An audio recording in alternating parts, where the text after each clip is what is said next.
Color grading has always been a central part of the filmmaking process, guiding the audience's perception and emotional connection to the story. The art of color grading involves adjusting and manipulating the color balance, contrast and saturation of a film's visuals, but its significance goes beyond technical adjustments. In many ways, color grading helps create the overall mood of the film, often becoming an invisible but crucial component of the narrative itself. This is my personal take on why color grading matters.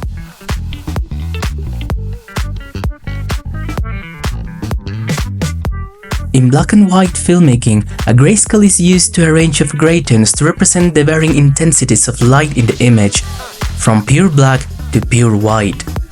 It's crucial for capturing the depth and texture of the scene, as it allows filmmakers to distinguish the subtle variations in contrast and tonal detail.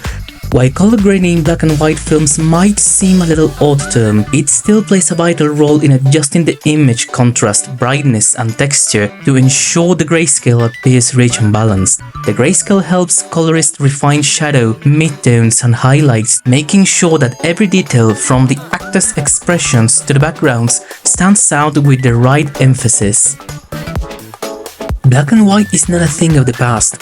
Today is a creative choice of the filmmakers, and movies like Nebraska are completely shot in black and white. Other movies like Poor Things have segments in black and white to represent the character's growth. One of the recent and more creative uses of black and white is the arena scene in Dune Part Two.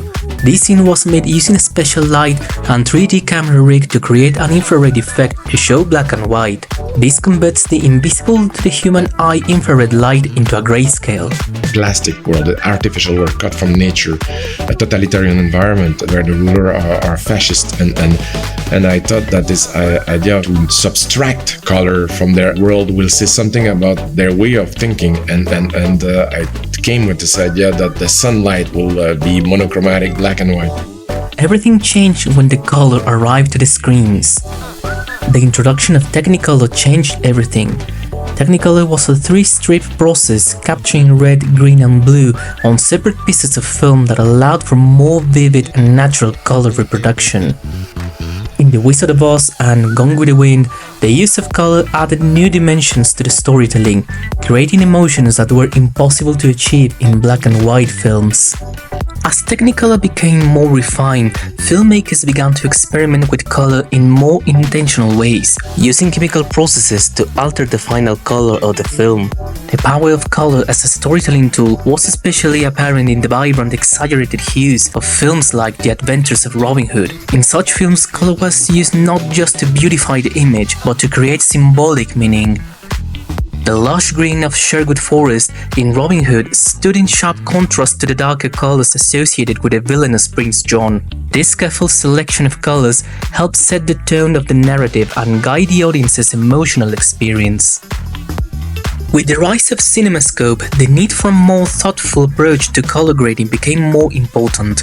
Cinemascope introduced the widescreen format to the audiences, expanding the frame to capture more of the scene and creating an immersive experience. This increased the amount of visual space that filmmakers had to work with, and color played a role in ensuring that the image did not feel empty or underwhelming. Color was used to fill the expansive frame, helping to create a balanced composition. In films like Ben-Hur, the widened format was used to emphasize the grandeur of the story, and the color palette reflected the epic scale of the narrative. In 1976, a new tool was introduced that helped the work of cinematographers and colorists. The color checker, also called a Macbeth checker, is a reference tool used in filmmaking that features a grid of standardized color patches, including primary colors, neutrals, and grayscales. It was introduced in the Journal of Applied Photographic Engineering. The chart's color patches have spectral reflectances intended to mimic those of natural objects, such as human skin, foliage, and flowers, to have consistent color appearance under a variety of lighting conditions, especially as detected by typical color photographic film, and to be stable over time. This tool is essential for cinematographers because it ensures accurate color capture during filming, providing a baseline for consistency in lighting and exposure across shots. For color grading, it serves as a reliable reference to match colors precisely, correct any color discrepancies, and maintain consistency across the entire film. allowing the colorist to achieve the desired look with greater precision and make the cinematographer, colorist, director and editor collaboration easier and more efficient. As film technology evolved, the role of the colorist became more defined. Early color grading was done manually and was highly dependent on the quality of the film stock and the capabilities of the processing lab. Over time, as digital technology made its way into film production, color grading became more flexible. Tools like DaVinci Resolve and Avid Media Composer gave colorists more control over the process, allowing them to adjust every aspect of color, contrast and exposure to achieve the intended look of the film. This shift allowed for more precise, consistent grading, and it also opened up new creative possibilities for filmmakers to experiment with color in ways that they hadn't been able before. One of the most important movies in regards of color grading is the movie Oh Brother Where Art Thou, directed by the Coen brothers, collaborating with the cinematographer Roger Deakins. We're also color grading every shot in the film. To do that, we use what's called a color corrector, and the colorist is somebody who basically works with color. Now, if we were doing this film and it had to be done chemically, we wouldn't have got nearly the look we've got. There are so many tools now, so many ways that they can vary the color. For instance, the very last scene in the movie, as George Clooney is walking with Holly Hunter and walking with the children in tow. I believe the color in the movie became a character.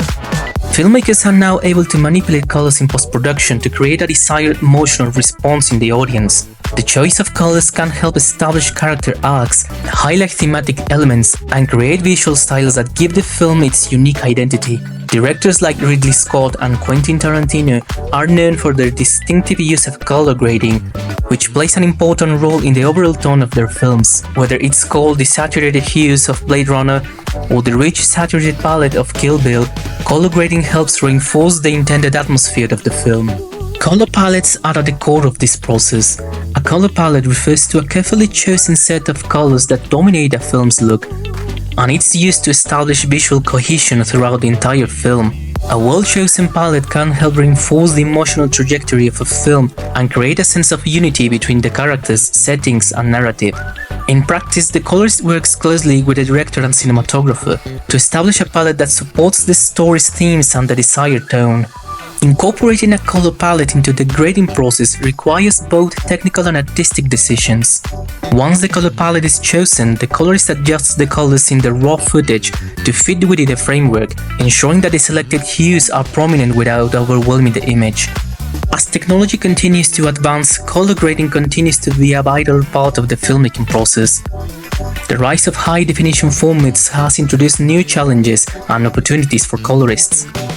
These formats offer greater detail and more vivid colors, which means that color grading must be even more precise to ensure that the final product translates well to the variety of viewing platforms.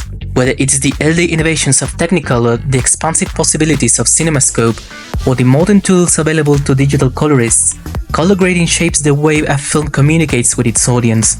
It allows filmmakers to craft a cohesive visual narrative that supports the emotional and thematic aspects of the story.